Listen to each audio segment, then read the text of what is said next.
Oh, Lucy, is it? Yes. Hello, my name's please. So can you step in 2 seconds? Yes. Lucy Letby, a nurse in the UK, will spend the rest of her life in prison for murdering 7 babies and trying to kill 6 others. Dr. Shu Lee, one of the world's leading neonatologists who has led an independent expert panel, analysed the evidence against Lucy Letby and concluded that she may be innocent and the victim of a horrendous miscarriage of justice. Hey ladies and gents, welcome back to Grab Your Brew, and if you're new, welcome. Please like and subscribe. People who know me know that rule of thumb, I do not cover children cases because mainly they have me tearing up too much. It would take me twice as long to record, basically, and I would have golf ball eyes and no. But imagine everything you worked extremely hard for your entire life and your entire livelihood and reputation got destroyed, all to find out you may just actually be innocent. Well, go ahead and grab your brew, because the well-known case that was covered largely last year of Lucy Letby, also known as the baby killer or the killer nurse, she may just be innocent. Go ahead, grab your brew as we go over this new evidence and see what came to light. Innocent. Now, like I said, Lucy's case was largely covered by the media, and Netflix even have a special called With Capturing the Killer Nurse. True crime podcast went viral with it, and shout out to Daniel Kirsty. Love you. If you ever want to collab, email me. Hey, if you don't shoot your shot, you'll never know. It's probably unlikely, but hey, love you, though. Anyway, let me get back on track. But I'm going to be going through a quick refresher of who Lucy Letby is, what she was accused of, what she was charged with, and new evidence that came to hand that may just actually prove that she might be innocent. Okay, now Lucy Letby was born on the 4th of January 1990 and grew up in the West Midlands, England. She was known as the worst serial killer in British history. Most serial killers, not giving an excuse by any means. You all know, if you follow me from the start, that I am against trying to humanize serial killers. I don't feel like no matter what we do, because we all go through trauma, it's not a reason to go out killing people. But that is usually the MO, right? It's like they usually come from trauma. So when I was researching her life and all of the other people that have covered her, it's very confusing, and I think that's what makes it worse, is the fact that there's nothing terrible that happened in her childhood. Like I said, she was born to a middle-class family, an only child, and wanted for nothing. She had a good education. Her family was not struggling financially. She lived, as various people said, a very comfortable and happy childhood. She was known to be shy, but that's it. That's it. She was always known to want to work with children. Her friends even calling her Mary Poppins due to this. And she did eventually become a... Fun fact, she also attended the same school as Ali Golding. Don't know what that has to do with anything, but after sixth form, she did go on and go to the University of Chester to pursue her dream career. She was not a party girl. If she did go out to socialize, which, we're all going to socialize regardless of how focused we are, and she would go home early because she was solely focused on nothing but her studies and her work placements. Now, when you go to nursing school, you have no choice but to do work placements, because you do have to have X amount of hours to pass your nursing degree. You have to do your tests, your coursework, and hours working in the field. And during uni, she attended a placement at the Countess of Chester Hospital, where unfortunately a lot of these ugly stories do unfold. She went on to eventually get a job there at the NICU, for the American people here. And she was in the NICU, which is basically dealing with very critical young children. Now, like I said, I can't cope with deep diving into children's cases. So if you do want the full extent of the case, then go ahead. I do recommend checking out Daniel Kersey's podcast on this episode right here. But I'm going to fast forward to her interrogation. There have been a lot more deaths that I've been linked to sometimes. There have been a lot of them. Did you have any concerns that there was a rise in the mortality rate? Yes. Okay, so tell me about that. What concerns did you have? I think we'd all just noticed as a team in general, the nursing staff, that this was a rise compared to previous years. So long story short, she was under investigation for being around these poor babies when they passed away. Rest in peace. My heart breaks for their parents. It's one of the most horrendous pains you could ever imagine, thinking about losing your child. Your children should never go before you. And my heart does break for these parents. It really does, especially now that it's all being drugged back up again. But she always brings up the fact that they were understaffed, under-equipped, and how herself and other nurses often worked overtime, sometimes doubles. So if she's scheduled to work every day, isn't she bound to be around these children when they pass or in the vicinity?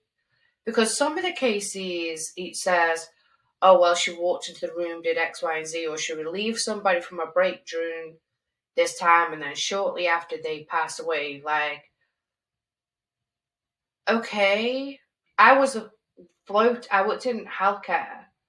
I was a floater. I worked from everything from the emergency room, pediatrics to geriatrics. Floaters go around different rooms.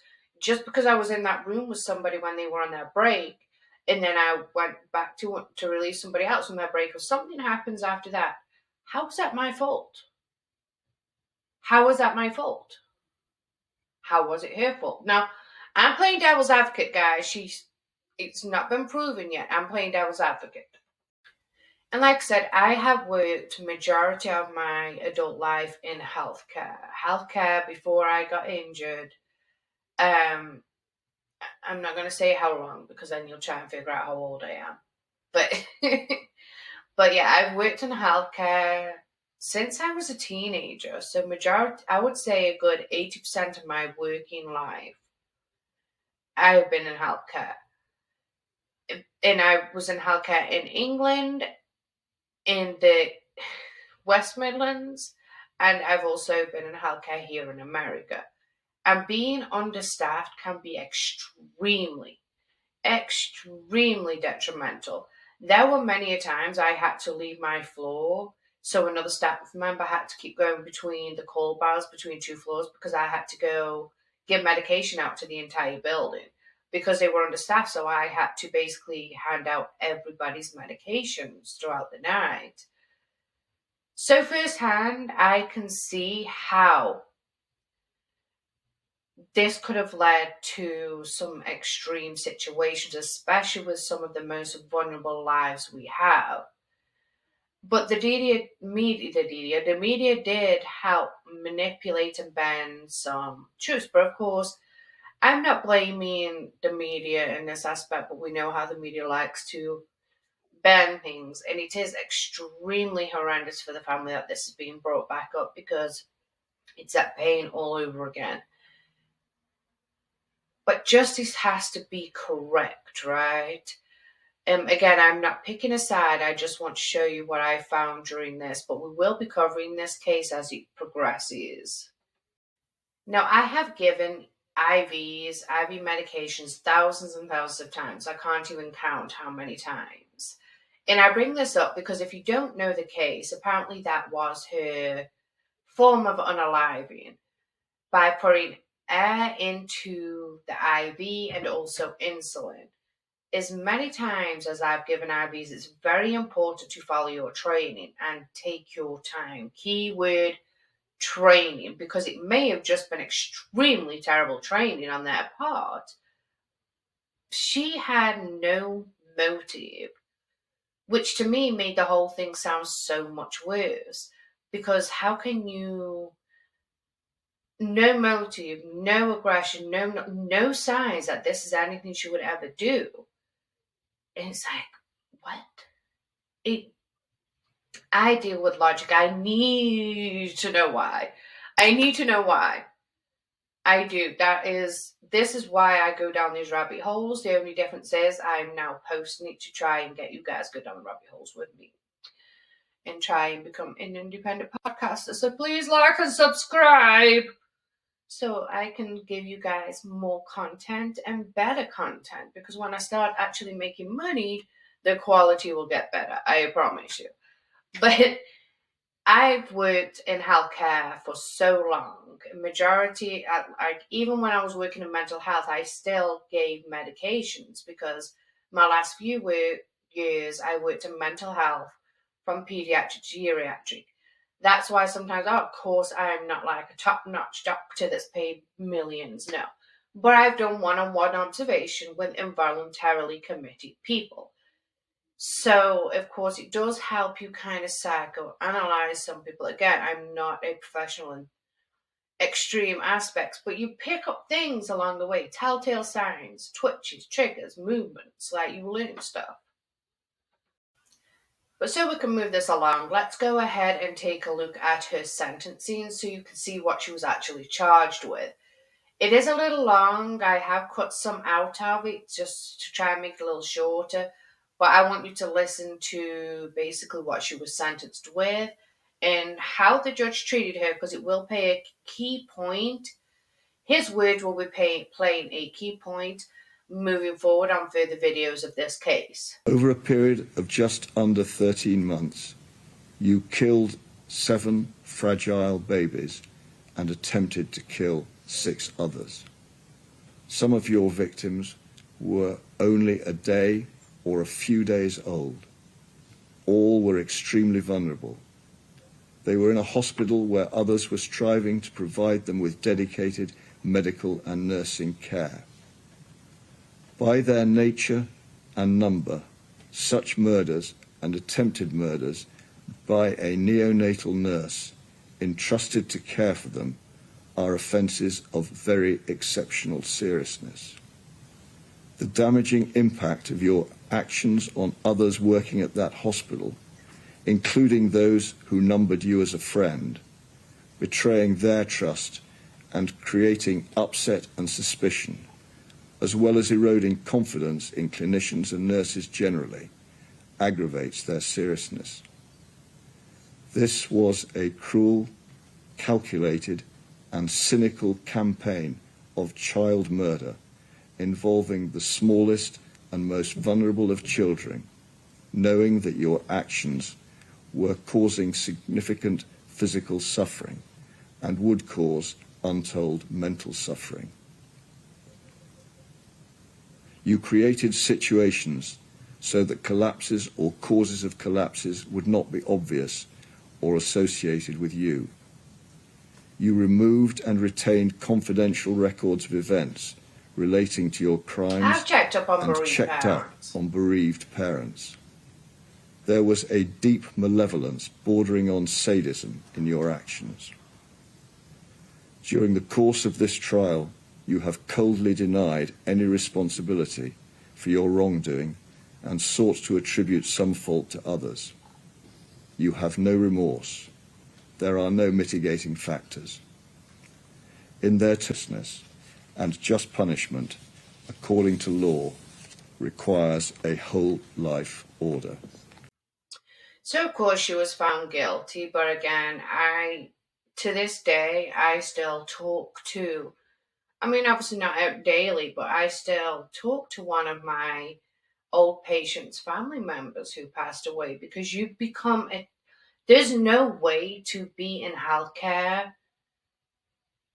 There's no way to want to be in healthcare and not care, because I promise you, no matter how much you think people get paid in healthcare, it is not enough. It takes a huge toll on us mentally and physically, and we do not get paid enough as far as healthcare wise. I don't work in healthcare now due to a car wreck that prevented me from being able to do the physical part of healthcare. But Once she was found guilty, the internet went crazy with thousands of true crime podcasts and documentaries being made. Like I said, there was one even made on Netflix. What if everything she worked her whole life? You hear she was called Mary Poppins. From a young age, she wanted to work with children her whole life. So what if she worked her whole life, lost all her friends, lost her entire reputation? Her family obviously has to do a backlash, because I don't necessarily know how it is in America, but I know in England, if you hurt an animal or a child, her family got a whole lot of backlash. I can promise you that. I know I haven't found anything on that, but you know they had to deal with that. But what if all of that was done and she was innocent? If she's proven innocent, like I said, there still needs to be a trial. There still needs to be more done. So it's not like, final. But even if she's found innocent and she's released, her life's never going to be the same again. Who's going to hire her? All her life she wanted to work with children. Just having that stigma alone of being Lucy Letby, it's going to follow her forever. Irian Powell, a neonatal ward manager at the Countess of Chester Hospital, drew up a list of 15 reasons why Letby was not to blame. There is no evidence whatsoever against LL, Lucy Letby, other than coincidence, she wrote. LL works full-time and has the qualification in speciality, QIS. She is therefore more likely to be looking after the sickest infant on the unit. LL is also available herself to work overtime when the acuity of the unit is over capacity. The manager then suggested that the spike in deaths could in some cases be accounted for by failings on the unit, while in other cases, health problems with the babies contributed to the deaths. Powell argued that 2 infants were diagnosed with congenital pneumonia, 2 had necrotizing enterocolitis, a dangerous gastrointestinal complication, and 1 mum had a maternal syndrome, while another baby had sepsis. Some of the issues were related to midwifery problems, she added. The Cheshire and Mersey Transport Service have been involved in a few of these mortalities, and they may have survived if the service was running adequately, she concluded. Of all the post results, there was no evidence of foul play. Ms. Powell also pointed out that 2 other doctors, Dr. John Gibbs and Dr. Dave Harkness, were present at a number of the incidents. Sorry if you keep hearing me do this. I'm watching my videos on my earpiece. So you see, it's pointed out here that as a team, they were very ill-equipped. And as somebody who has worked all throughout the hospital as a floater and on floors, I can assure you, a short team can cost a life. Low funding can cost a life. Exhaustion from working countless hours because it's needed can cost a life. Cross-contamination can cost a life. So from current report, it appears that there's far more evidence that proves her innocence than there ever was to prove her guilt. Let's take a look at this news interview with Lucy's lawyer and a reporter. Now, both of them do raise extremely good questions. The reporter raises really good questions, because some of these questions I was asking myself, but her lawyer also had some really good responses. Let's take a look at this. That same table with Dr. Lee. He's Lucy Letby's new barrister and joins us now. And Mark McDonald, thanks so much for making the time to speak to us this afternoon. Now, as you know, Lucy Letby was convicted by 2 juries. Her appeal against the conviction was rejected. This is said to be new evidence. Was she let down by her previous team? No, I'm not going to criticise her previous team at all. I took over in September and I was a fresh pair of eyes. I looked at it. I was able to identify the experts that needed to be instructed, but I think it was more important than simply going to find another expert. What one needed to do was to find the best in the world.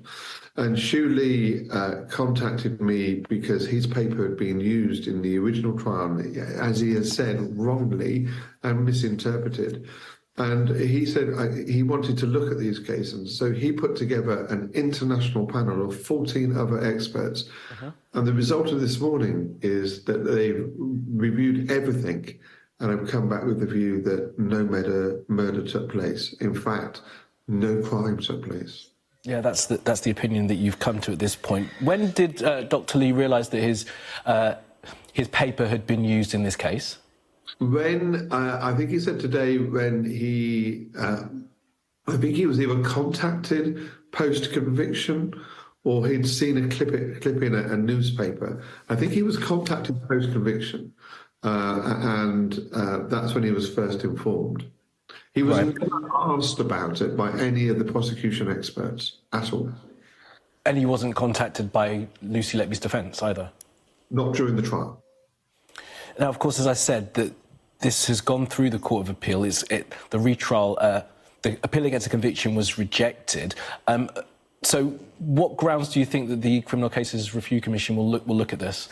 Yeah, so it did go to the Court of Appeal, and it went to the Court of Appeal primarily on one ground. There were other grounds as well, but primarily on one ground, which was the reliability of the lead prosecution expert that gave evidence before the trial. The Court of Appeal took the view that that he was a sufficient expert and could give evidence before the jury. What we now have are those that are eminently more qualified than him, who come to the view that he was simply wrong, and the evidence that was presented before the jury, even those that were peer-reviewed by others, were simply mistaken as to their interpretation of the medical notes and what had taken place. Mark, as you know, Dr.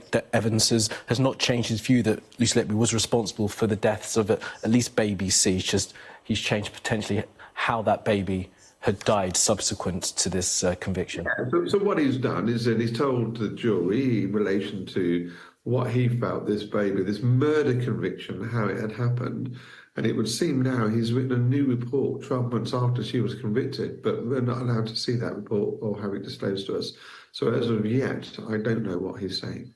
Yeah, and of course, Dr. Evans is not here to defend himself, and I'm sure that may well come in the fullness of time. But as you'll know, Mark MacDonald, Lucy Letby, following the deaths of these babies, had searched for the names of some of them that had died. Various notes were found at her home, including one that read, "I am evil, I did this." The prosecution relied on that essentially as a confession. Yeah, I mean, you're reading out the bullet points straight from almost a prosecution press release, but can I just break that down? First of all, Lucy Letby was convicted on what would now seem to be unreliable medical evidence. That's what convicted her. It was the expert evidence that convicted her. There were other circumstantial parts of the case that were not heavily relied upon, and certainly she would never have been convicted of that alone. Facebook search. Sorry, just Mark, just so we're clear, a handwritten note that says "I am evil, I did this" is regarded as circumstantial, does it? Is it? Okay, so I was about to go through that. Let's go to the note because you want to focus on that. All right.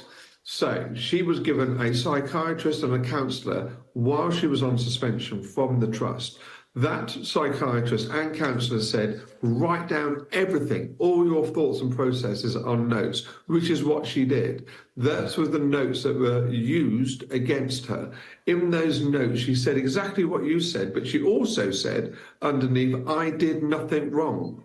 So we are slightly cherry picking. Not your fault. You're being fed one. Well, no, I'm reading the appeal judgment from the Court of Appeal, Mark. Yeah.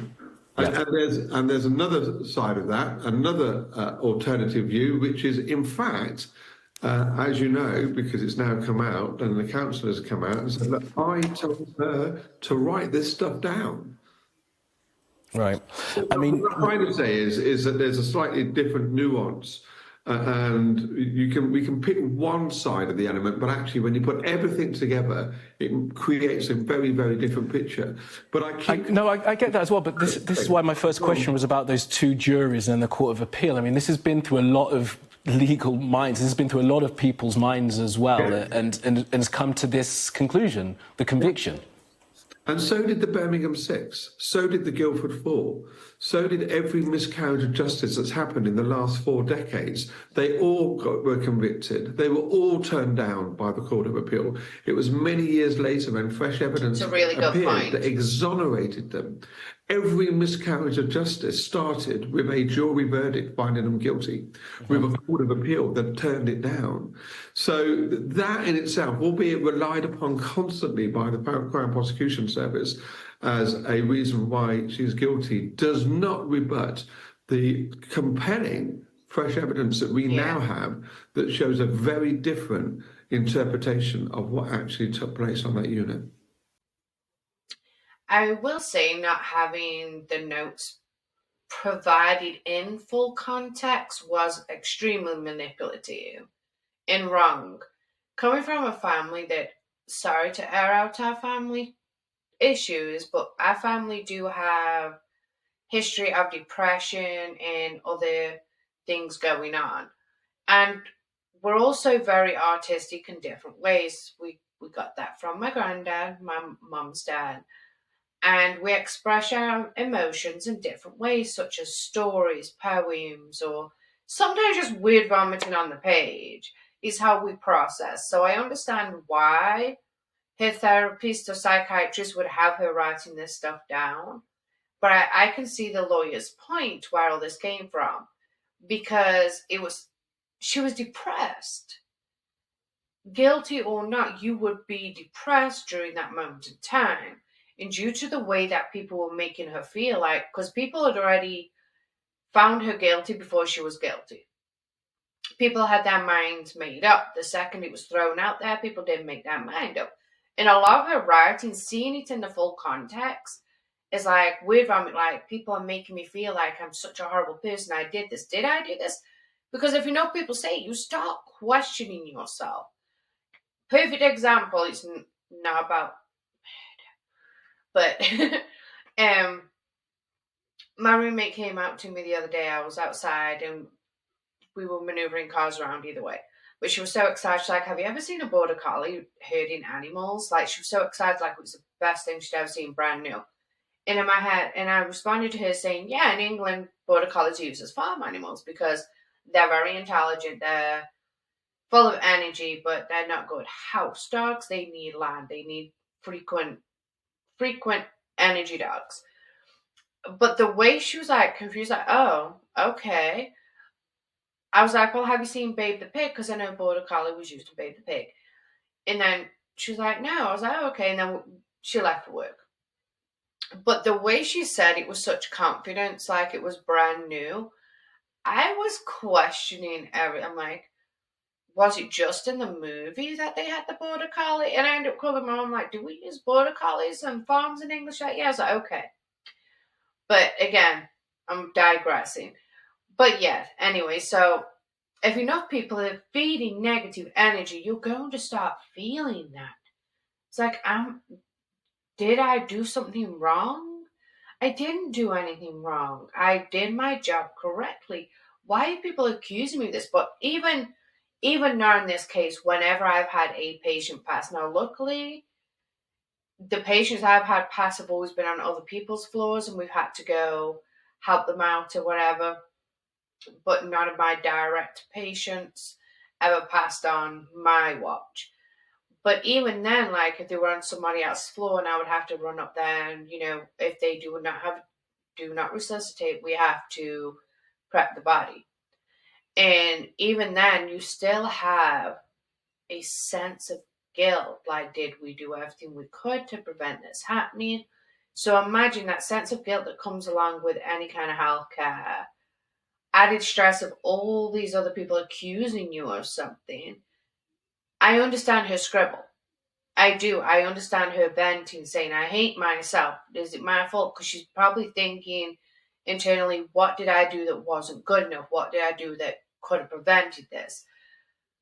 But she also said in the same letter, I didn't do anything wrong. Because she's trying to process. These pages should not have been used because it was her brain trying to process everything that's being thrown at her right now. And statistics have not stopped. It's been the opposite. And so today, in front of cameras from across the globe, alongside Lucy Letby's defence barrister, was the MP, Sir David Davis. And put right what I think, anyway, is one of the major injustices in modern times. and 2 neonatologists who are part of a panel of international medical experts. They've put together what they say is an impartial, evidence-based report on the case. And this is their conclusion. In summary, ladies and gentlemen, we did not find any murders. In all cases, death or injury were due to natural causes or just bad medical care.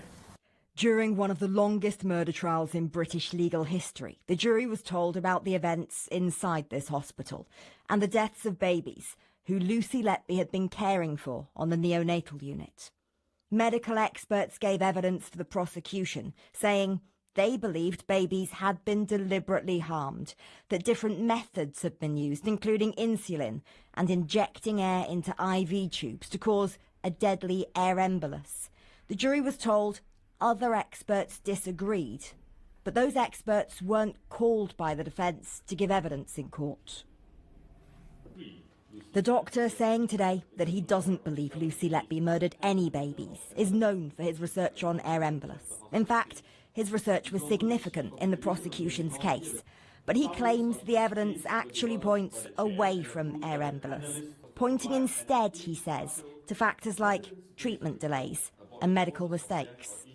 They were caring for babies that were probably beyond their expected ability or designated level of care. There were unsafe delays in diagnosis and treatment of acutely ill patients. There were poor skills at resuscitation and intubation. There was poor supervision of junior doctors in procedures like intubation. There were poor skills in basic medical procedures like insertion of chest tubes. What we have shown is, as Professor Lee has outlined to you, that there were plausible reasons, very, very plausible reasons for these babies' deaths. There was a combination of babies being in the wrong place, delivered in the wrong place, delayed diagnosis, and inappropriate or absent treatment. Those factors were raised in the court case. The barrister who represented Lucy Letby at the time argued at the trial and in the Court of Appeal that the nurse was scapegoated for substandard care. Well, guys, of course, this is going to go into my current case section, but comment below. I want to know your opinion. Do you think that she is guilty, or do you think that this is all down to the NHS as a whole failing these children due to lack of equipment, due to everything that they actually need, and they're just trying to pass the blame onto somebody that just happened to be there? And we already know that she's very shy. People that are shy don't tend to speak up for themselves. She seemed to be a scapegoat. So do you think it's her, or do you think that the NHS just failed the people? Thank you so much for grabbing a brew with me today, guys. Please, please, please like and subscribe. Help my channel grow so I can bring you better quality content, guys. But go ahead and stay tuned. This will remain in the current case file as we watch this progress, because I'm pretty sure it's going to go back to trial. But yes, have an amazing week, guys. Thank you for joining me. I appreciate all of your support. Take care. Have an amazing week. Like and subscribe.